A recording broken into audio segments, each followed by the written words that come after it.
बिस्मिल्लाहिर्रहमानिर्रहीम। अस्सलाम वालेकुम स्टूडेंट्स। ये मैंने बोर्ड पे ईटा 2018 का एक सिंपल सा क्वेश्चन लिखा हुआ है, लेकिन हम इस क्वेश्चन को सिर्फ इसी तरीके से सॉल्व नहीं करेंगे, 4-5 मुख्तलिफ तरीक़ों से सॉल्व करेंगे। इसलिए आप वीडियो लास्ट तक ज़रूर देखें ताकि आपको इनकी डिफरेंट मेथडोलॉजीज़ भी समझ में आ जाए। और बस स्टूडेंट इस तरह होते हैं कि क्वेश्चन जिस तरह गिवन है उसी तरह उनको सॉल्व करके छोड़ देते हैं। तो आपको ये एक बात समझनी है कि यही फर्स्ट ईयर और सेकंड ईयर की बुक्स है, यही टॉपिक्स है, यही चैप्टर्स है। हर साल इसी से टेस्ट आता है, तो कोई नया टॉपिक या नया चैप्टर इंक्लूड नहीं हो रहा। वही टॉपिक्स है, वही कॉन्सेप्ट्स है, लेकिन डिफरेंट टर्मिनोलॉजीज़ यूज़ करके डिफरेंट वर्डिंग। जैसा कि कल भी मैंने फॉर एग्जांपल स्ट्रॉन्ग बेस है, तो स्ट्रॉन्ग बेस का क्या क्या होना चाहिए। स्ट्रॉन्ग बेस का के भी ज़्यादा होना चाहिए, पीओएच कम होना चाहिए, पीएच ज़्यादा होना चाहिए। तो हमको सिर्फ स्ट्रॉन्ग बेस रट्टा नहीं करना। स्ट्रॉन्ग बेस किन किन टर्मिनोलॉजीज़ की मदद से डिटरमिन होता है, या ईटा में ये आ सकता है, किन किन टर्मिनोलॉजीज़ की मदद से ये पूछा जा सकता है।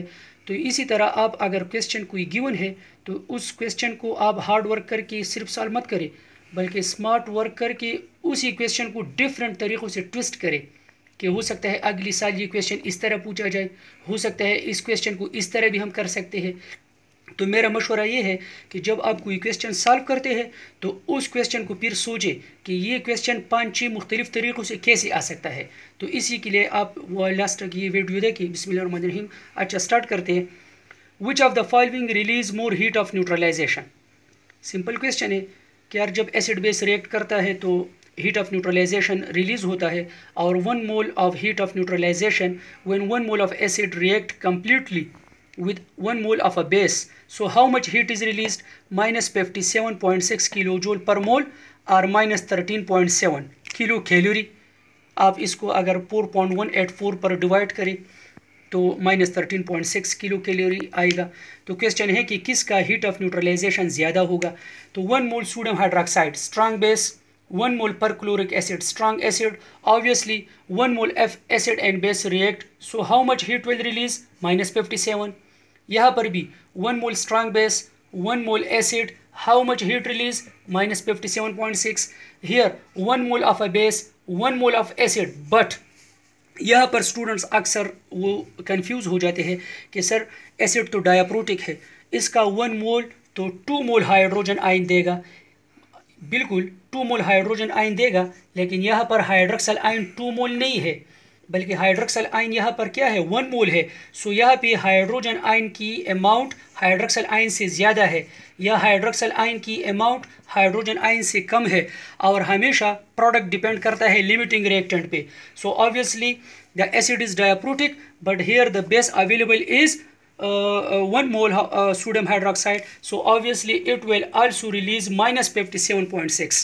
So obviously which option is correct? Same in all, because all of the given reactions will produce minus 57.6 kilojoule per mole of heat or minus 13.7 kilo calorie.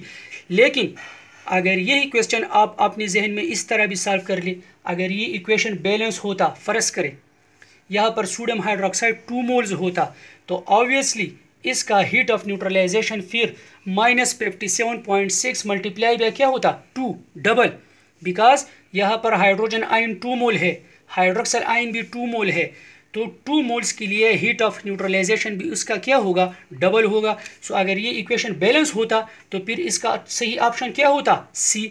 लेकिन यहाँ पर ये बैलेंस नहीं है, तो ऑब्वियसली सेम इन ऑल। तो 2 तरीके हो गए, आपने इक्वेशन बैलेंस कर दिया तो इसका ऑप्शन क्या आ गया? सी ऑप्शन आ गया। अब यही क्वेश्चन इस तरह भी पूछा जा सकता है।